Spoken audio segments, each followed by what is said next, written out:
श्री स्वामी समर्थ. आजचा हा व्हिडिओ खास त्या भक्तांसाठी आहे जे भक्तिभावानं नामस्मरण करायचा प्रयत्न करतात, पण जपाला बसताच त्यांचं मन इकडे तिकडे पळायला लागतं. त्यांच्या मनात असंख्य विचार यायला लागतात.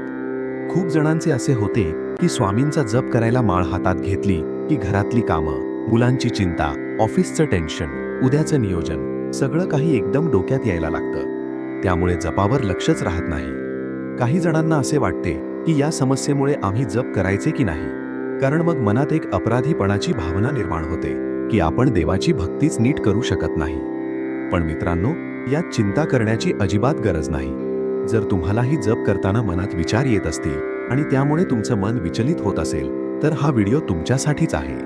कारण या व्हिडिओमध्ये मी तुम्हाला एक असा प्रभावी आणि सिद्ध उपाय सांगणार आहे ज्यामुळे नामस्मरण करताना तुमच्या मनात अजिबात विचार येणार नाहीत, हे मी तुम्हाला खात्रीने सांगतो. त्यामुळे व्हिडिओ लक्ष देऊन शेवटपर्यंत नक्की पहा. नमस्कार मंडळी. सर्वप्रथम मी स्वामींच्या पवित्र चरणी प्रार्थना करतो की हे स्वामी आई, सर्व भक्तांना सुखात, आनंदात आणि ऐश्वर्यात ठेव आणि सर्वांचं कल्याण कर. मित्रांनो, मनाचा स्वभावच असा आहे की ते शांत बसायला तयार नसतं. मनात सतत काही ना काही विचार येतच असतात. जेव्हा आपण जाणीवपूर्वक त्याला शांत करायचा प्रयत्न करतो, तेव्हा तर अजून जास्त विचार येऊ लागतात. त्यामुळे जप करताना मनात विचार येतात म्हणजे तुमच्या भक्तीमध्ये काही कमतरता आहे किंवा तुमचं नामस्मरण चुकीचं आहे असं अजिबात नाही. पण प्रश्न असा आहे की आपण त्या विचारांच्या गर्दीतून बाहेर कसे यायचं. आणि यासाठीच आज मी तुम्हाला एक अतिशय सोपा पण खूप प्रभावी उपाय सांगणार आहे, आणि तो म्हणजे लिखित नामजप. आता बऱ्याच भक्तांना लिखित नामजप माहीत असेल, परंतु जे भक्त नवीन आहेत त्यांच्यासाठी लिखित नामजप म्हणजे नेमकं काय हे आधी समजून घेऊया. तर बघा, आपण जसं तोंडाने स्वामींचं नाम घेतो, चालता, बोलता, उठता, बसता कुठल्याही बंधनाशिवाय नामस्मरण करतो, अगदी त्याच पद्धतीने आपण स्वामींचं नाम लिहून सुद्धा नामस्मरण करू शकतो. थोडक्यात स्वामींचे नाम उच्चारत ते लिहिणे यालाच लिखित नामजप असे म्हणतात. यात वेळेचं बंधन नाही, ठिकाणाचं बंधन नाही, आणि सगळ्यात महत्त्वाचं म्हणजे कोणालाही हे करता येतं.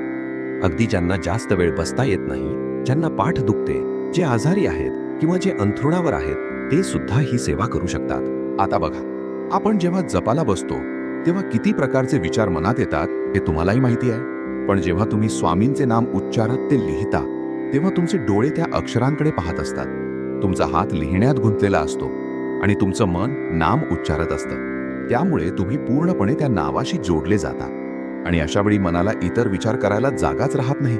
हाच लिखित नामजपाचा सगळ्यात मोठा फायदा आहे की तो मनाला स्थिर करतो. मनुष्याचं मन जेव्हा स्थिर असतं तेव्हा ते चुकीचे निर्णय कधीच घेत नाही, ते अडचणींना घाबरत नाही आणि संकटांचा सामना शांतपणे करू शकते. त्यामुळे लिखित नामजप हा फक्त एक धार्मिक उपाय नाही, तर मनाला बळ देणारी एक अतिशय सुंदर साधना आहे. तुम्ही विचार करा, जर आपण 11 माळा जप केल्या पण मन पूर्णपणे विचलित असेल, तर त्या जपाचा आपल्याला किती लाभ होणार आहे. आणि त्याच वेळी जर आपण 11 वेळा जरी स्वामींचे नाव लिहिलं पण पूर्ण लक्ष त्या नावावर असेल, तर त्याचा परिणाम किती खोलवर होईल. जेव्हा आपण स्वामींचे नाव लिहितो तेव्हा त्या नावाची गोडी आपल्याला लागायला लागते, आणि ज्या नावाची गोडी लागते त्या नावाचा धनी सुद्धा आपल्यावर प्रेम करू लागतो. आणि सर्वात महत्त्वाचं म्हणजे महाराजांचे नाव जितकं जास्त आवडायला लागतं तितकं आपल्या मन वाईट विचारांपासून दूर जातं. हळूहळू मन शुद्ध होतं, स्थिर होतं आणि आध्यात्मिक प्रगती सुद्धा सुरू होते. आता हे लिखित नामजप कोण करू शकतो याबद्दल एक महत्त्वाची गोष्ट सांगतो. ही सेवा कोणीही करू शकतो. मासिक धर्म, सुतक अशा कुठल्याही अवस्थेत सुद्धा तुम्ही लिखित नामजप करू शकता.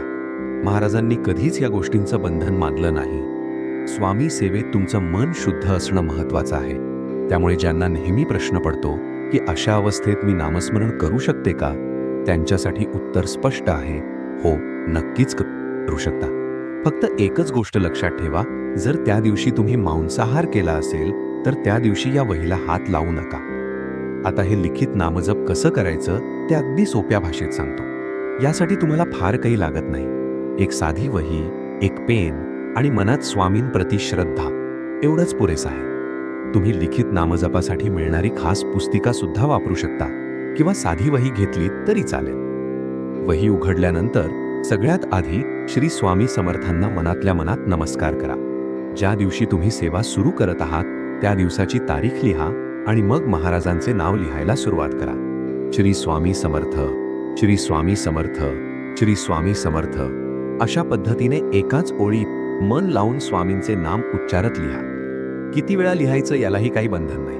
आज तुम्हाला फक्त 10 वेळा जमलं तरी चालेल, उद्या 20 वेळा जमलं तरी चालेल, कधी 108 वेळा जमेल, कधी फक्त 51 वेळा जमेल. याला संकल्प नाही, आकड्यांचे बंधन नाही.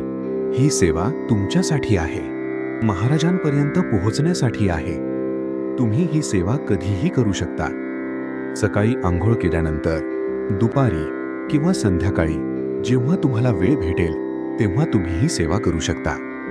देवासमोर बसून केली तरी चालेल किंवा जिथे तुम्ही आहात तिथे बसून केली तरी चालेल, कारण नामस्मरणाला ठिकाणाचं बंधन नसतं. जेव्हा ही वही पूर्ण भरून होते तेव्हा ती महाराजांच्या सेवेसाठी आहे असं समजून जपून ठेवा.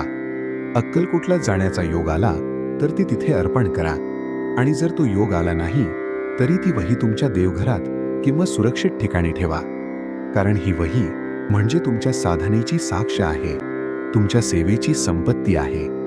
एक गोष्ट लक्षात ठेवा, जेव्हा आयुष्यात कठीण वेळ येते, दुःख येतात, संकटे येतात, तेव्हा तुम्हाला हा लिखित नामजप आठवेल आणि तेव्हा लक्षात येईल की आपलं मन आता पूर्वीसारखं अस्थिर किंवा चंचल राहिलेलं नाही, कारण मनाला आधार मिळालेला असतो स्वामींच्या नावाचा.